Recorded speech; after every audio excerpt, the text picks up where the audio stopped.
ನಾನು ಈ ಅಭಿಮಾನ್ ಗೊಬ್ಬರವನ್ನು 80 ಲೀಟರ್ ನೀರಿನಲ್ಲಿ 2 ಲೀಟರ್ ಅಭಿಮಾನ್ ಬೆರೆಸಿ ಬಳಸಿದ್ದೇನೆ. ಇದಕ್ಕೂ ಮೊದಲು ಬಹಳಷ್ಟು ಚುಕ್ಕೆ ರೋಗವಿತ್ತು.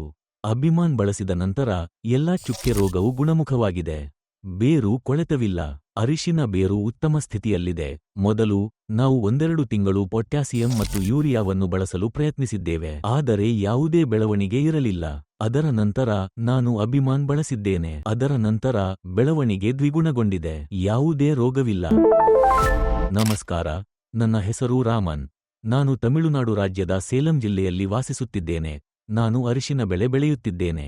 ಮೊದಲು ನಾವು 1-2 ತಿಂಗಳು ಪೊಟ್ಯಾಸಿಯಂ ಮತ್ತು ಯೂರಿಯಾವನ್ನು ಬಳಸಲು ಪ್ರಯತ್ನಿಸಿದ್ದೇವೆ, ಆದರೆ ಯಾವುದೇ ಬೆಳವಣಿಗೆ ಇರಲಿಲ್ಲ. ಅದರ ನಂತರ ನಾನು ಅಭಿಮಾನನ್ನು ಬಳಸಿದ್ದೇನೆ. ಅದಾದ ನಂತರ ಬೆಳವಣಿಗೆ ದ್ವಿಗುಣಗೊಂಡಿದೆ. ಯಾವುದೇ ರೋಗವಿಲ್ಲ. ಅರಿಶಿನ ಬೇರು ಮಣ್ಣಿನಲ್ಲಿ ಉತ್ತಮ ಪ್ರಮಾಣದಲ್ಲಿ ಗೋಚರಿಸುತ್ತದೆ. ಅಭಿಮಾನ್ ಬಳಸಿದ 1 ತಿಂಗಳೊಳಗೆ ಉತ್ತಮ ಬದಲಾವಣೆ ಸ್ಪಷ್ಟವಾಗಿ ಗೋಚರಿಸುತ್ತದೆ. ನಾನು ಈ ಅಭಿಮಾನ್ ಗೊಬ್ಬರವನ್ನು 80 ಲೀಟರ್ ನೀರಿನಲ್ಲಿ 2 ಲೀಟರ್ ನೀರಿನೊಂದಿಗೆ ಬೆರೆಸಿ ಬಳಸಿದ್ದೇನೆ. ಇದಕ್ಕೂ ಮೊದಲು ಬಹಳಷ್ಟು ಚುಕ್ಕೆ ರೋಗವಿತ್ತು.